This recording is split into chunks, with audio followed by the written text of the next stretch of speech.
If you are looking for how to connect your Payoneer account to Fiverr, you are at right place. So in this video, I am going to show you how you can connect your Payoneer account with Fiverr. So first, you have to go toward this website, which is earnings fiverr.com/earnings. Here, if you already connected any account, you will see the withdraw option. And if you haven't connect any account, you will see manage payout method. So simply you have to click here.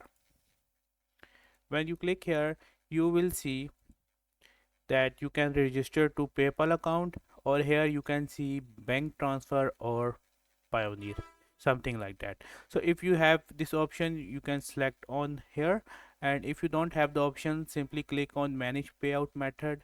And as you can see, I have already connected my Payoneer account, so if I remove it from here, then I can add it again.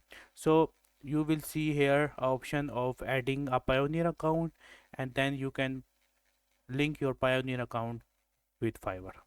So first, make sure that you already created your Payoneer account. After that, you will be able to connect that Payoneer account to your Fiverr.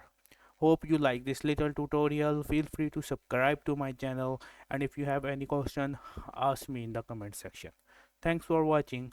Bye bye.